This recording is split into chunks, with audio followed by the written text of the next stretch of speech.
Welcome to the Business of Beauty, where we help beauty entrepreneurs in building their business and reaching their dreams. This is your host, David Lee. Our guest today offers business solutions and branding services for creatives with a specific focus on beauty. In addition to assisting pros building essential elements of their business, she is proud that she's been working behind the scenes to launch a beauty app called My Beauty Kit. This app allows consumers to scan and save their health and beauty faves, which encourages repeat business for the brands that they love. Her superpower is having the ability to turn ideas into measurable, actionable steps and offer business solutions that support these actions. I'd like to welcome to the show Shay Bailey at Shay Be Beautiful LLC. So welcome. Hello, how are Well, you? great. Yeah. And yourself? I'm doing well. Yeah, can't complain, right? Being it's a Friday, you get to, just life's it's not too bad, but I'm curious to hear like the beauty world, right? So we talked before the show, and you mentioned you have a lot of experience in the Mhm. beauty world. So can you tell us a little bit about that? Sure. Interestingly enough, I did the whole collegiate thing, got my bachelor's and pivoted straight into beauty afterwards. So, been in beauty for 13 years. Most of my experience has been with corporate beauty. Hmm. So, spent, 13 plus years with ELC companies, Estee Lauder companies, and MAC Cosmetics.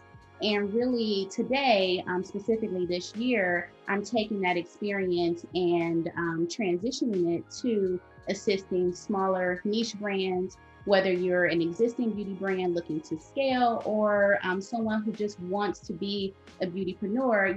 I'm helping you navigate through those initial steps. Yeah. Now, can you tell us a little bit more of your like previous experience? Like, what did you do at these big corporations? Yeah, so I started out as a makeup artist. I've always been a creative, Yeah. always, into the arts and painting, color theory, all of those things. So, Mhm. right out of college, I started working as a freelance makeup artist. Worked for various publications, traveled back and forth from hometown Detroit to New York area. I'm working with several photographers and models. In that world, I was introduced to MAC Cosmetics. So back in 2006, I believe, I started a career as a makeup artist with MAC Cosmetics. Mhm. So you know how people say, they're right-handed and left-handed. So for Yeah. me, I'm creative, but I'm also extremely business focused. So Right. in the initial years with MAC, I tapped into that business sense and moved into leadership positions, management positions, onto more so like district management positions. I managed everything from the hiring and onboarding and many of the HR factors, all the way Mhm. down to merchandising, branding, and high touch customer service right at the Oh, counter. nice. So customers would see me in store, but you also have me advocating for customer experience at the big table with the VPs and so forth. So with that experience, I'm very excited to be able to transition that to beautypreneurs and startups today so that they can begin to build their beauty careers and their journeys with beauty based on some very simple practices that translate from corporate all the way to niche beauty brands. Yeah, awesome. Yeah, now let's speaking of the transition. So can you tell us a little bit about, okay, what are some of the things you think that can be translated from the corporate beauty world to the small business beauty world? Mm. So I have to say, first off, is confidence in your ability to make a decision. At Mm. the end of the day, no matter the budget, no matter how many departments or offices are collaborating on an end goal, those are real people in those rooms making the decisions. So even with my clients today, whether you're a one-man band or you have, a staff of, just 5 to 10 or fewer, I Mhm. want you to know that your decisions matter just as they would in a corporate setting.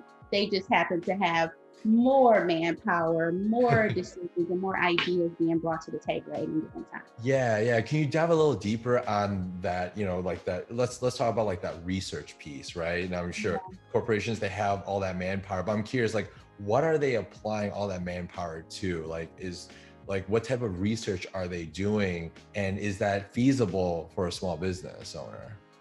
It's interestingly enough, in my experience, the research, it lies in data, of course, right? But this is the same data you can get from looking at insights on your social media sites, really seeing what connects with customers, what doesn't.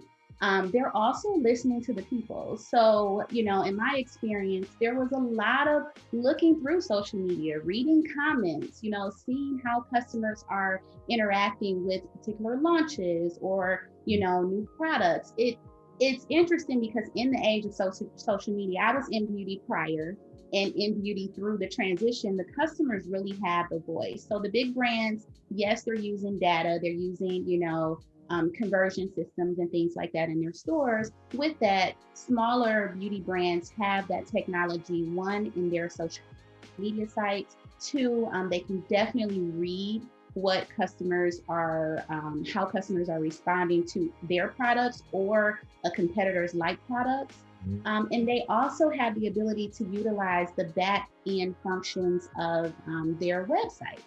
So, even a lot of beautypreneurs start out, selling products online. There's so many insights that come along with many of those systems so that they can use that to their advantage. The key is reading the data and using it to get better.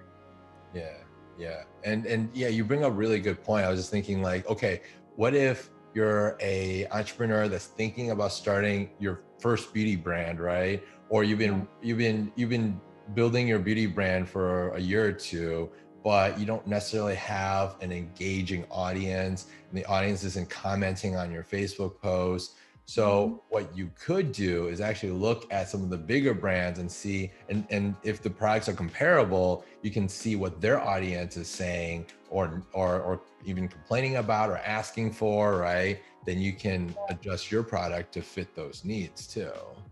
100%. It's one of those things where two things have to happen. One, you starting out, you have to realize that while your friends and family are there to support you, they're likely not your target market. Yeah, So exactly. And of course, I, your mom's gonna say it's great, right? right. So that's one of the big unveilings that I consistently talk with beauty startups about. And I even have them name their target consumer. We go through a series of steps and we narrow down their target market, and I have them give that person a name. So let's say, for example, your target customer is your Lisa. Everything that you do, every piece of marketing, branding, all of those pieces should speak directly to Lisa. And then you want to go out and you want to see, okay, based on these target market metrics, where else is Lisa shopping and how else can I connect with Lisa? So that's sort of a way that I bring that theory to a very realistic place for new and existing beautypreneurs that are just looking to scale up. Yeah, I love that. So like in this Elisa example, right? It's just almost like this is their persona. This is their profile. I just picture like you're like the FBI and there's a secret confidential document. There's a picture of Elisa, right? And then there's all the information like this is her name. This is where she's been in the past 5 days, right? Like this is where she shops at, right? Something like that. Really, Right? yeah, yes. And, So, and even, go ahead. oh, go ahead. Go ahead. I was going to say, even using social media in that way, many times you're excited. So you start following all of these brands and people you love and people who inspire you. When really I found that you have more success when you engage in your target market land on social media. Follow some of your potential customers, see what's important to them. That's where I see beautypreneurs get the biggest bang for their buck when they engage and immerse themselves in the lifestyle of their target market versus, looking at the bigger brands Yeah, or like the the shotgun competition. approach. Yeah, because you end up comparing yourself, you end up, getting down on yourself, you Yeah. end up, becoming derailed, if you Yeah. will, from your focus and your goal for that particular quarter. So I urge people, definitely follow some bigger brands. I'm not telling you not to follow them and be inspired by them, but really focus your energy on your target consumer and immerse yourself in what, moves them. Yeah. And I would say along those lines, the hardest thing to do, one of the hardest things to do as an entrepreneur is to learn to say no to things. Oh my So God. when you have like something that's laser focused, like I want to serve Elisa, I want to help this target market, right?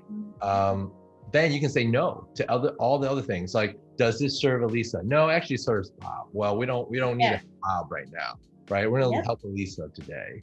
So all your marketing, all your sales approach, your language, your operations, all the way down to how you provide customer service, right? Mm-hmm. The tonality and everything is all about Elisa now, not about Bob or Jane or anyone else. Exactly. And from a budget perspective, look at how much Yeah, money you just save by yeah, approaching things from that mindset, right? yeah. Lisa may be on Facebook. So Yeah. now it's time to, pour your efforts and energy into Facebook versus your efforts and energy into building, another social media channel. So, you save in that scenario as well. Yeah. So now, like, okay, so our audience probably gets it by now. Like, okay, I get it. I need to figure out who my Elisa is, right? Who my target market is. But man, it sounds really overwhelming. Where should I start? And we talked about, all right, going to social media, going to your own social media. But if you're just starting, you don't have much of a following. So Yeah. looking at your competitors as one way. What other options can the new entrepreneur do to figure out their Elisa? So, first and foremost, you could reach out and bring on some sort of support, right? Whether it be a coach or a consultant that'll help walk you through those pieces. Outside of that, you can really sit down and say, okay, I'm looking to launch product X. Product X is fulfilling this gap, right? So product X is fulfilling this gap. Who needs product X, right? So if you're, in order to get to your Lisa, then you would just want to ask yourself basic questions. Think about yourself, right? Yeah. How much time do I have to get ready in the morning? What products are relevant to my work lifestyle, my personal lifestyle? Mm-hmm. Am I already a beauty consumer or am I a new beauty consumer? Do I work out and I need products that are, high performing? Or these are all, could just ask yourself more so lifestyle questions. Mm-hmm. And when you are able to answer those lifestyle questions about your person, then you've literally built a customer persona that you're looking to target, and that becomes your quote unquote Lisa, right? Mm. And from there, then you can use, we all know this phrase, right? Like one of my great friends says it all the time, Google is our friend, right? Yeah, So yeah. if you start to, build this customer persona, and let's just say Lisa is an advocate, yoga, you know, um, she attends yoga classes or she does yoga at Mm-hmm. home and she Yeah. likes to wear a little mascara, right? What does that mean? Does your mascara need to be sweat resistant? Does it need to be, all of these different things that would speak to your Lisa? So I Yeah. say, look at yourself, ask yourself basic lifestyle questions. Why would that person want your product? And that'll help you start the bones of your target consumer persona. Okay. Okay. Now, based on that, I have an idea. What if the audience, and this might be a little crazy, right? And there's a little bit more work. Go on Okay. Facebook. You have Facebook groups, right? Start joining all these groups. So you Yeah. mentioned yoga, right? Mhm. You can sometimes you gotta check out the rules, right? Certain groups don't allow this, but other groups might be open to this. Like, be honest, be transparent. Say, this is what I'm trying to do. I'm doing some market research.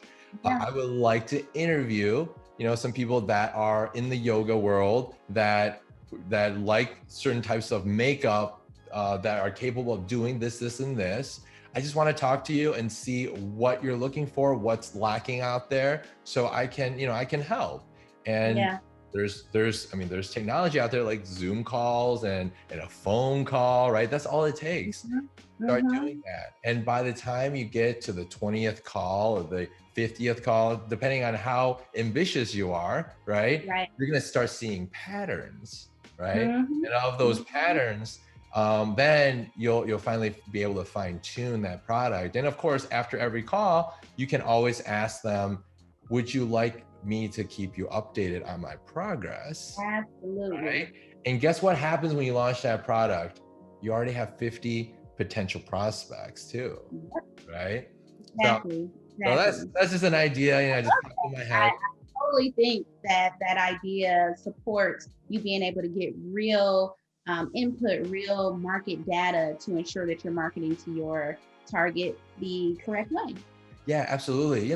Like yes, Google is a good start, but Google doesn't tell you, like, sometimes that really original, that in-person like answer, Mhm. that response that you would get if you were to talk to someone directly.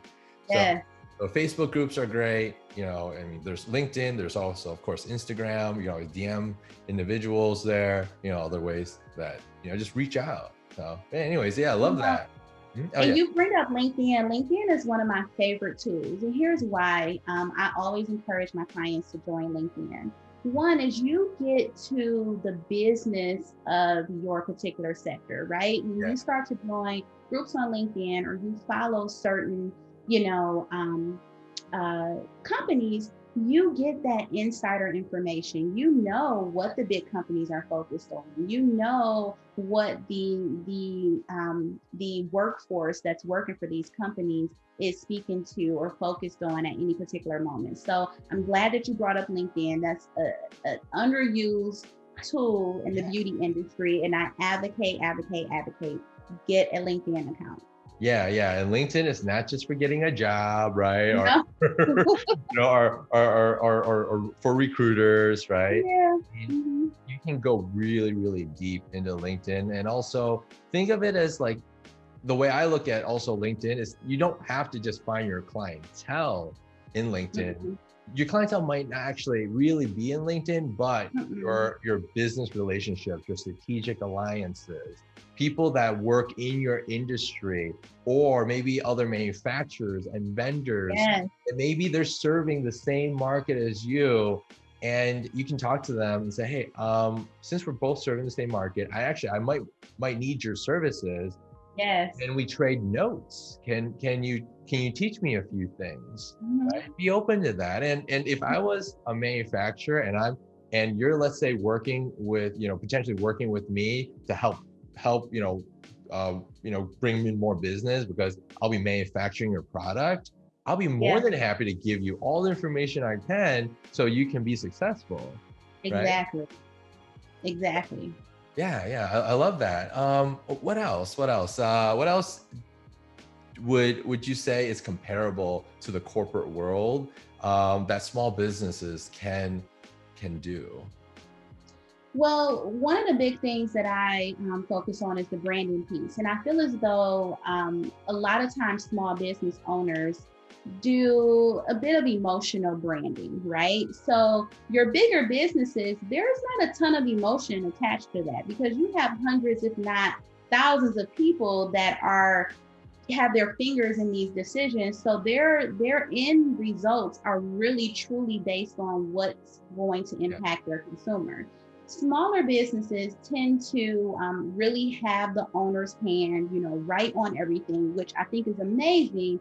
With that, there can be emotional branding and emotional decision making. So an example of that would be something as simple as what colors you choose to go with for your brand, right? yeah, So many, you know, so many brands that are starting out, they're like, oh, my favorite colors are yeah, pink and yellow, and I want pink and yellow. But hey, your Lisa may respond best to, mauve or some other color on the color spectrum. So that's one trait that I would love to see smaller businesses really incorporate is making decisions that speak directly, that they tell your story, right? Like we mock up values and all of those things prior to, so you're a part of your company, no doubt, right? But once you start to really communicate that message outward, you want to make sure that it's hitting your target. So your messaging, your storytelling has to connect directly to them, not, Yeah. always what you want or what you would personally like as a consumer.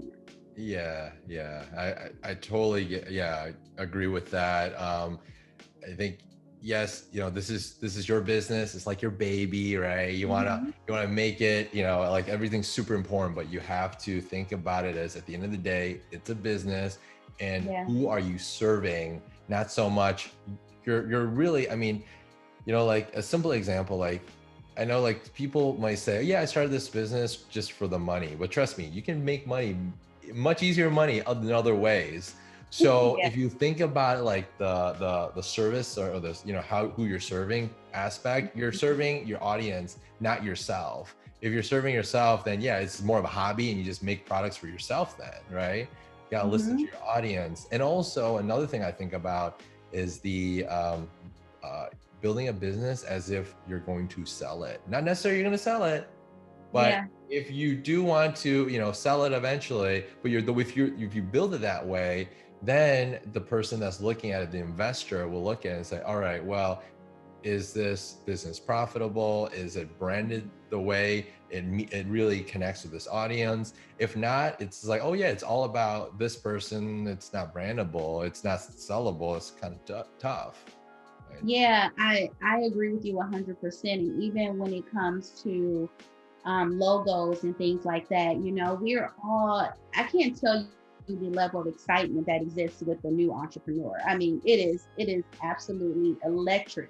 With that, not necessarily, creating things that, you know, you want to look at the bigger brands. And when you say, what can they take from the bigger brands, gain inspiration from that piece, right? Look at some of the brands that one, you shop with as a beauty consumer and that are leading the market, right? Even um, from a national perspective or even globally. You can research that data to see who's leading the market and look at how they're branding, look at their logos, look at their packaging, Yeah. and things like that, so you can determine, okay, wait a second, I want to model this behavior, because every business started somewhere. Yeah. Every all of these businesses started with ideas or 1 to 2 people, and they grew to where they are today, Mhm. simply based on the fact that the story translated beyond the owners, beyond the founders. So I'm glad that you mentioned that as well.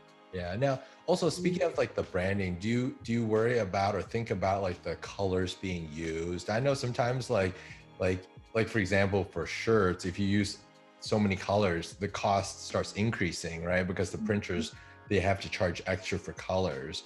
So based on the Yeah. logo and also the type of box, if there's embroidery or something unique to it, right?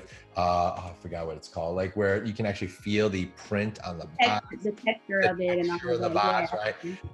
All these, when I think of it, is like more dollar signs, right? More cost. So as you know, like now as a small business, it's hard to compete with these larger corporations where they might have printers that's part of their corporation. So their costs are much lower. But in this case, for small business owners, they have to outsource that, right? They have to go to a manufacturer and say, I need you to print these boxes. So is that one of the Yeah. concerns you think about, is like the branding, the colors? Not only does it have to be relevant, but it has to meet within these criteria, because we don't have a large budget or the capabilities to print certain boxes.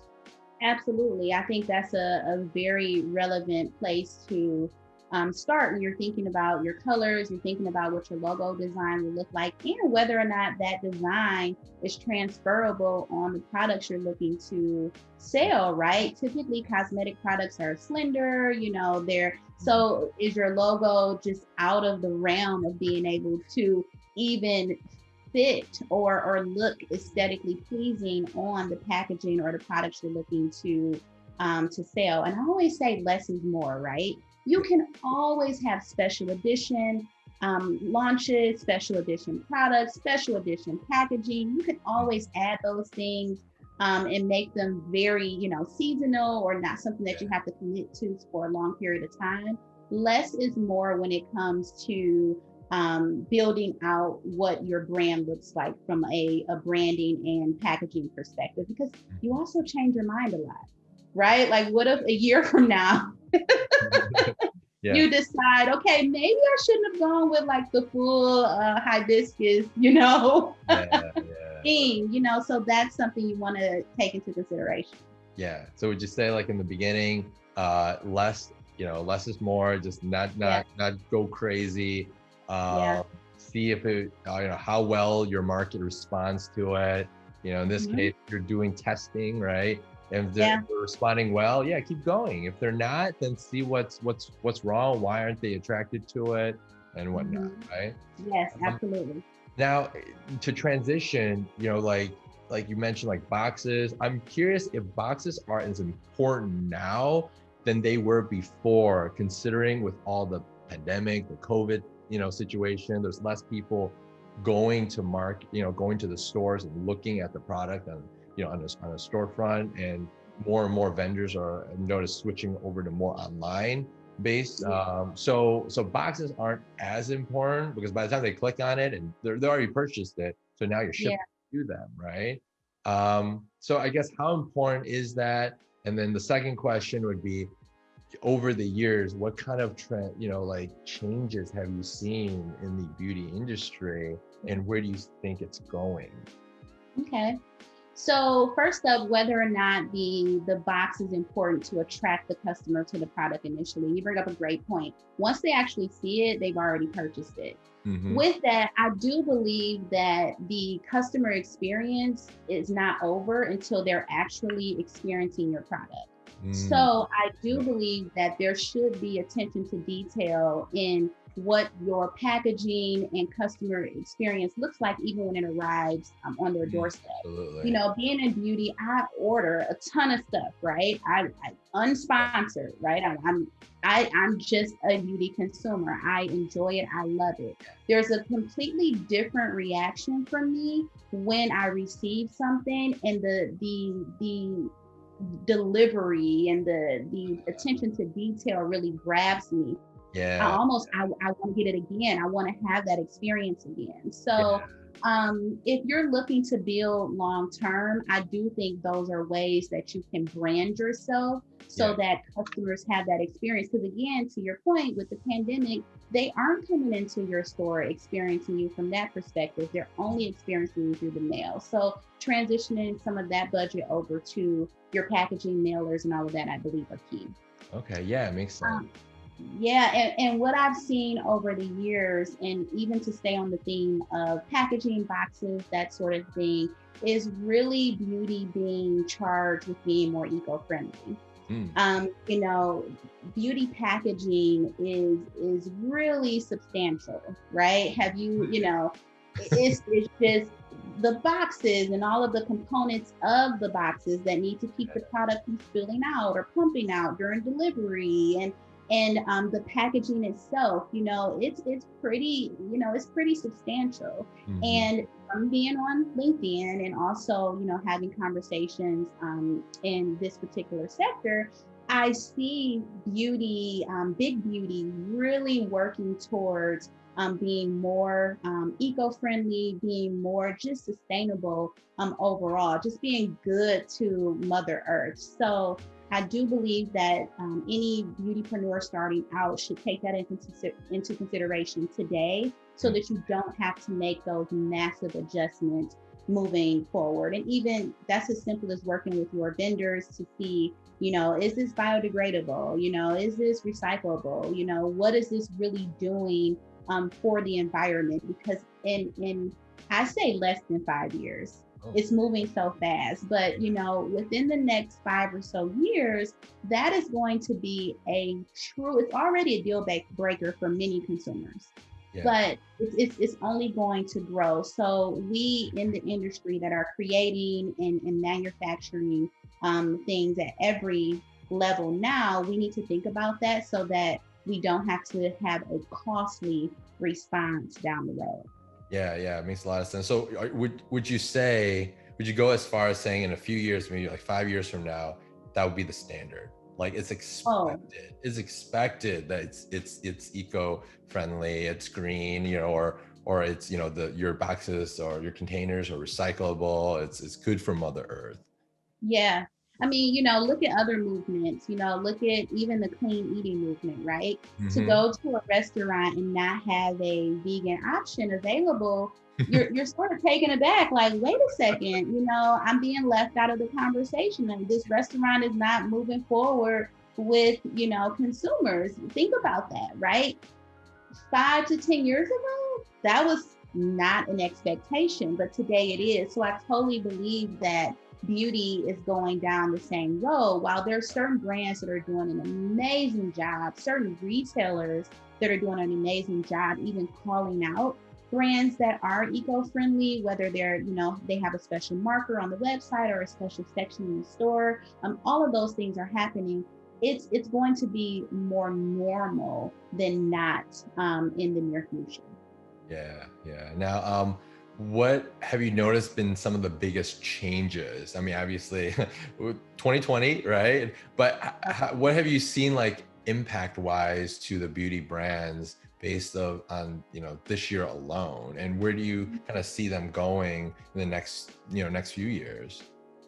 Well, I mean, 2020 has impacted every sector, everything that we do and the way that we think about and approach things. But even even prior to 2020, you saw more collaboration, right? Mhm. And that collaboration was driven by customers being more promiscuous with the way they shop beauty. My mom's beauty bag was all one brand, right? She went there, she picked up all of her things, she had her person, that's how she experienced and shopped beauty. Where, later and even in the beginning of my career, it wasn't that way, but it started to move that way about midway through. Um, Customers would pick up one product from here or another product from there. They would have some products that were prestige and some products that were mass. It was all about what they liked. It wasn't about I need to get my entire beauty bag from a particular brand. So brands had to respond with that and being more collaborative. Yeah. Today with 2020, it magnifies it because from a reach perspective, again, with the pandemic, you don't have many customers in the shopping malls. You don't, malls were already, seeing a decline given the Yeah. fact that, shipping and all of those things have become more popular. So you're seeing customers move out of the malls and they're shopping more locally. So brands are needing to collaborate not just with each other but with retailers so that their brand is where their consumer is. Mm. So we're seeing that unfold before our eyes today. I mean, you can walk in a drugstore now and get something that you can also get from a luxury retailer sometimes, as far as like skincare and beauty is concerned. It's really interesting to see brands focus more on collaboration and getting to their customer Yeah. versus bringing their customer to them. Yeah, yeah. And one point that you made about, you know, like now people aren't really going with one singular brand for their whole bag, right? They're picking and choosing what their favorite products. That I think is a huge benefit for small business owners. In terms, like Mhm. sometimes I hear like, oh yeah, when I want to start my business, I'll have a full lineup of products. Like it with the change now, it doesn't, you don't have to have a, you know, like 20 products ready to go, right? You can even start with a few, even one. And as long as that product, right, is helps Elisa, right? Helps focus your target market, it helps serve that audience, right? That's good. That's Mhm. even better. And you get to save a lot of money and budgets on not having to create the whole suite of products. I can't agree with you more. And even from a research perspective, I love looking at the NPD results, which is the National Purchase Diary, right? So if you are a small business and you're saying, okay, wait a second, I want to start a makeup line, but you guys are saying I don't have to launch a full lineup. What do I launch? Like, where do I go? There are brands that are winning in certain categories, right? Like them. If you start to really think about big brands and think about, okay, what do people go there for? They're winning in that category, but there are other categories that are up for grabs. There are categories that are, again, customers are more promiscuous with. They shop, several retailers, several brands in order to get the products they love. That's a place you can start too. And then one other thing I like to say is think about someone's closet, right?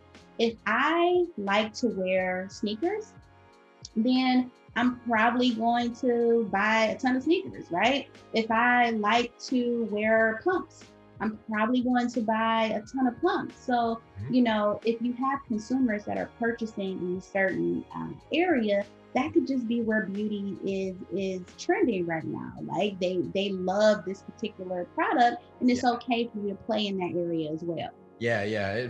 And I heard, I don't know, it makes sense. I heard lipstick sales have gone down because of the mask, but I think it's like eyeliners and eyelashes, like things above that you can actually see. That's so true. Lipstick was like, Like and lipstick made a huge 2019. comeback, right? It made a comeback. People have gone to glosses, a few years ago and weren't necessarily loving lipstick. And lipstick made a huge comeback.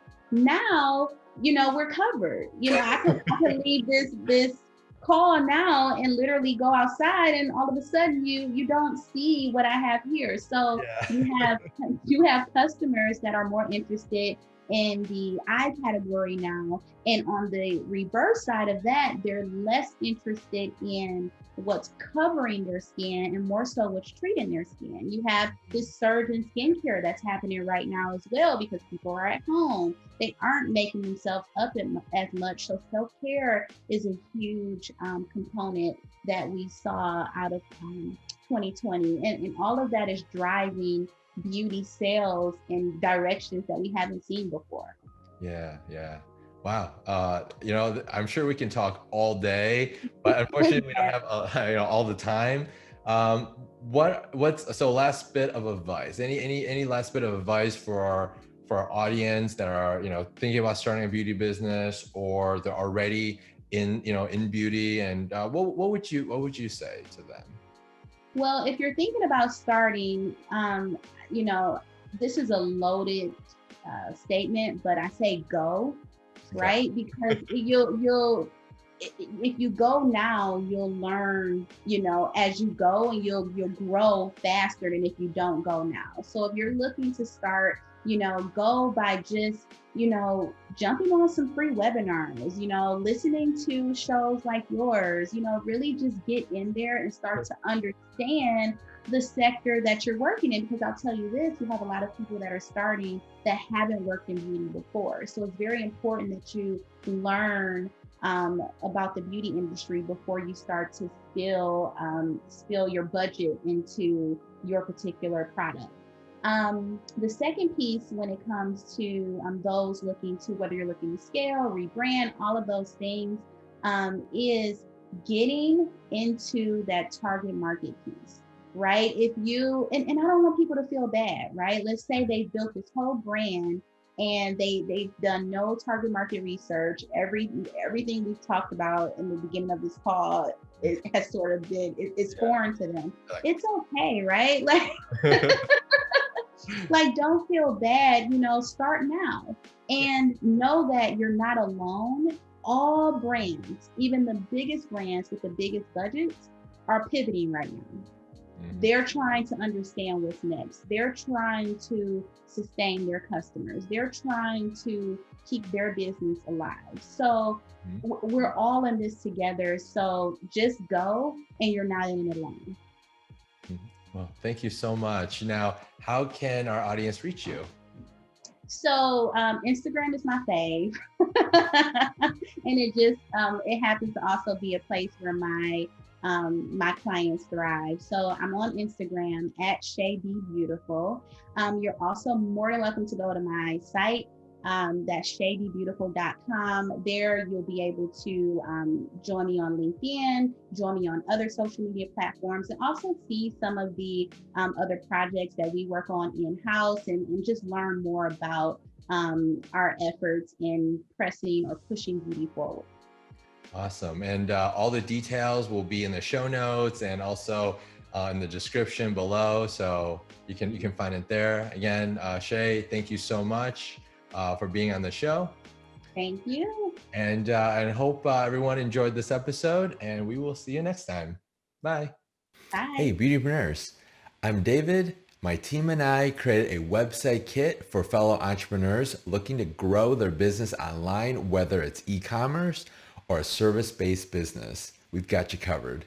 This will also help us continue our webcasts and provide valuable knowledge to countless beauty entrepreneurs watching.